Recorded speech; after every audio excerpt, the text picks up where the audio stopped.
শেষ বেতনের 50% হবে পেনশন, পরিবার পাবে 60%। অষ্টম বেতন কমিশনের নতুন কি আপডেট, আসুন দেখে নিই। কেন্দ্রীয় সরকারি কর্মীদের জন্য কি আসতে পারে সুখবর?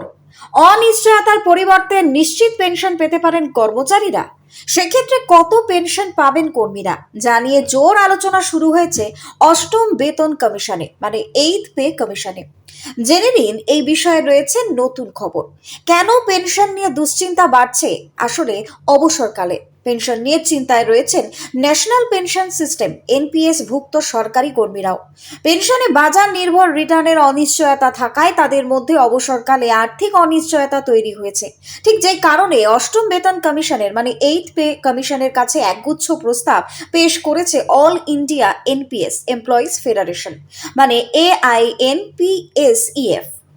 কি বলা হয়েছে পেনশন নিয়ে এই প্রস্তাবে? অষ্টম বেতন কমিশনের কাছে ফেডারেশন দাবি করেছে অবসরের পর কর্মীদের যেন শেষ বেতনের 50% নিশ্চিত পেনশন হিসেবে দেওয়া হয়। এর সঙ্গে যেন জুড়ে দেওয়া হয় মহার্ঘ ভাতা বা ডিএ। এখানেই শেষ নয়, কোনো কারণে কর্মীর মৃত্যু হলে পরিবার যেন পেনশনের 60% পায়, সেদিকেও নজর দিয়ে বলা হয়েছে। কিন্তু কেন এই দাবি তুলেছে ফেডারেশন? বর্তমানে এনপিএস এর টাকা শেয়ার বাজারের ওঠানামার উপর নির্ভর করে। ফেডারেশনের মতে এর ফলে কর্মীরা আর্থিক নিরাপত্তাহীনতায় ভুগছেন। তাদের মূল চিন্তা, কোনো কারণে বাজারের ওঠানামার কারণে শেয়ার মার্কেটের পতন ঘটলে পেনশনে জমানো টাকার অঙ্ক রীতিমতো কমে যাবে, আর সেই ক্ষেত্রে অবসরের সময় মুদ্রাস্ফীতির তুলনায় হাতে কম টাকা আসবে তাদের। ফেডারেশনের মতে এতে যারা 30 থেকে 35 বছর কাজ করেন তারা কিছুটা ভালো রিটার্ন পেলেও যাদের কাজের মেয়াদ কম তারা নামমাত্র পেনশন পাচ্ছেন, যা ভীষণই চিন্তার বিষয়।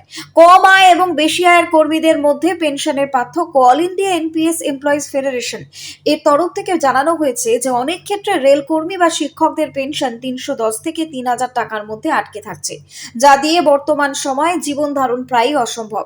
তাই শেষতলা বেতনের 50% পেনশন দেওয়া উচিত কর্মীদের। ফেডারেশনের নতুন প্রস্তাবিত মডেলটি ঠিক কি? অষ্টম বেতন কমিশনের কাছে এই বিষয়ে একটি ব্যালেন্সড মডেল প্রস্তাব করেছে ফেডারেশন।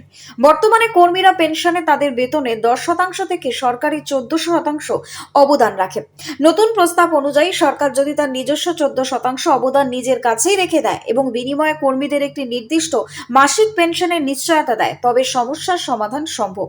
এতে ওল্ড পেনশন স্কিম মানে ওপিএস এবং এনপিএস এর মধ্যে একটি ভারসাম্য বজায় থাকবে। কারা পুরনো অবস্থায় বেশি প্রভাবিত হন? ফেডারেশনের দাবি, বর্তমানের পেনশন ব্যবস্থার কারণে সবথেকে বেশি প্রভাব পড়েছে রেলকর্মী, শিক্ষক, চুক্তি ভিত্তিক এবং দৈনিক মজুরি ভিত্তিক কর্মীদের। এরা দীর্ঘ সময় অস্থায়ী পদে কাজ করার পর স্থায়ী হন, ফলে পেনশন ফান্ড তৈরির জন্য হাতে পর্যাপ্ত সময় পান না। পারিবারিক পেনশন নিয়েও নতুন দাবি এখানে শেষ হয়নি। ফেডারেশনের দাবি, অবসরপ্রাপ্ত কর্মীর মৃত্যুর পর তার পরিবারের জন্য 60% ফ্যামিলি পেনশনের প্রস্তাব দেওয়া হয়েছে মেমোরেন্ডামে। 2003 সাল থেকে বিপুল সংখ্যক এনপিএস কর্মীর অবসর নেওয়ার কথা রয়েছে, তাই এখনই এই সিদ্ধান্ত চূড়ান্ত করার সৃষ্টি করা হয়েছে বা চাপ সৃষ্টি করা হচ্ছে ফেডারেশনের তরফে। যদিও সরকারের পক্ষ থেকে বা অষ্টম বেতন কমিশনের তরফে এখনো এই বিষয়ে কোনো আনুষ্ঠানিক ঘোষণা করা হয়নি, তবে লক্ষ লক্ষ সরকারি কর্মী এখন তাকিয়ে আছেন কমিশনের পরবর্তী পদক্ষেপের দিকে। Bureau Report, News Bongo Time. St. Augustine's Day School, Barakpur. Success for every child. Admission open session 2026 to 2027. Contact number 9007934555. AM Jewelers Ichapur Anandamath. আমাদের মেকিং চার্জ 3%।